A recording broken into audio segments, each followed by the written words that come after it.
Hey everyone, this is Gary, and I just wanted to make a quick video to show you all how you can use the power of Lightroom to enhance an otherwise dull photo.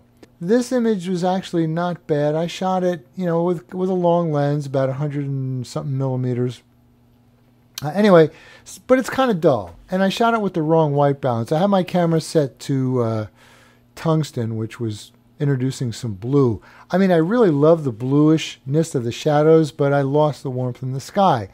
So I can do a couple things here. I can just take my temperature slider and move it, or I can go to custom and change the white balance to daylight. Either way, I'm getting a much warmer sky. So I really love the orange that's coming out in the sky, but I've lost the nice cool blue tones in the shadows. So we're going to fix all that. And again, the photo's still kind of dull. So first off, I'm going to give it a little more contrast, which, gives it some more deeper shadows and brighter highlights. And I'm also going to give it a little more clarity, like so. Now, clarity increases mid-tone contrast. It doesn't affect the deep shadows and the bright highlights, only the mid-tones. And I'm going to give it some more vibrance. That brings out the colors a little more. So now I've got some nice oranges to play with and some little bit of yellow. So I'm going to come down here to my HSL area. That stands for Hue, Saturation, Luminance. There's 3 tabs: the Hue tab, the Saturation tab, and the Luminance tab. So if I go to the Saturation tab and I take my orange slider, if I move it all the way to the right, to the left, I would basically be desaturating the orange. Now there's a lot of orange in this photo, so I want to saturate that orange even more, really bring it out more. It looks good. Also yellow. So if you can see the brightest areas of the clouds, I want to increase the yellow a bit, like that. Still got nice detail in the clouds, but I've just increased the color, the orange. Okay, I'm kind of liking that. Now this thingy here, I never remember what this thing is called. Oh, adjust saturation by dragging in the photo. All right, so it's a thingy, right? If I click on it to activate it and come over here, since I've got saturation activated in the HSL area, if I click and drag, watch my orange slider. If I drag up, I get more saturation. If I drag down, I get less. So it's basically giving me more yellows and oranges, and so I can just drag up and down and to taste. All right, that's a little too much. I'll back off. Notice it's doing both the orange and the yellow. That's still a little too much. I'm going to back off just a little bit more. Okay, that's good. All right, cool. Now I'm going to take my hue slider because maybe I want to move my oranges a little bit more toward red. So if I go there so you can see what it's actually doing, that's obviously way too much. So I'm going to back off just to give it a little touch more red, and that pulls up a little magenta in the sky. Look at that. That's really beautiful. And if I make my yellow, pull them a little bit more toward orange, see what happens? If I move them toward yellow, I get kind of a bizarre looking thing. So I'm just going to pull the yellows just a touch more toward orange. Okay, I'm liking that. But I want to get that blue, that cool blue back into the shadows. That's gone. So I'm going to come down here to split toning. So if I click on the shadows area down here, and then I introduce blue, whoa, okay, so I've got blue for sure.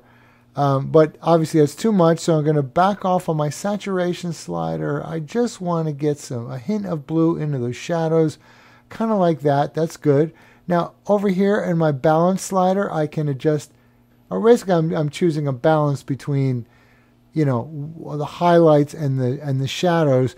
I'm going to leave the balance toward the middle. All right, I kind of like that. That's really good. Let's check where we are. Here's where we started. Before, after. Big difference, right? The water looks a little dull to me, so I want to do something with the water.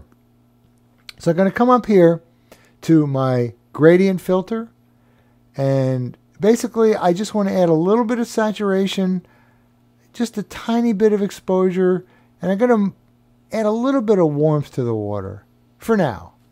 So if I come down here and drag up, the area at the bottom of the picture is being affected and the area at the top is not. So basically, I'm affecting the water. Okay, so, all right, I like that.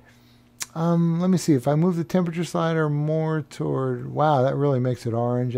That's too much, so just a little bit, and just a touch more magenta. Nah, maybe a touch less. Okay, that's good.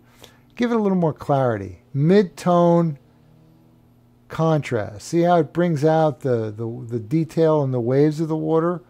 All right, I'm going to back off on the contrast a little bit and increase clarity a little more. Okay, yep, that's pretty good. Okay, so I'm going to hit done.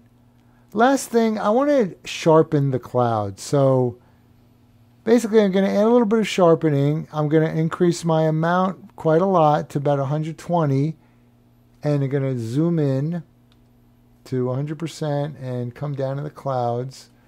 So I'm going to increase my radius. That's good. But I'm also sharpening noise. So I'm going to hold down my Alt key. I'm going to take my masking slider, and when I move it more toward the right, the areas that are turning black are areas that are not being sharpened. I just want to sharpen those edges, so something like that. Okay, there we go. So here's before sharpening, and after. Okay, so now I've got more detail in the clouds. I'll back off.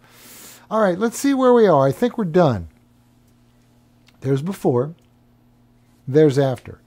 I think I want a little more blue in the clouds, so I'm going to pull that up just a touch more, and I'm going to go more toward sort of a aqua blue like that.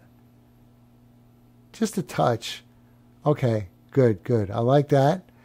Yeah, so here's before. Here's after. Before, after. Very nice. Now, this has a lot more drama and color. It doesn't look unnatural to me. You know, these are natural warm versus cool tones that you would see in a sunset like this. So anyway, hope you found this helpful. Just playing around with these adjustments in the Develop module of Lightroom. And okay, I will see you guys next time. Bye.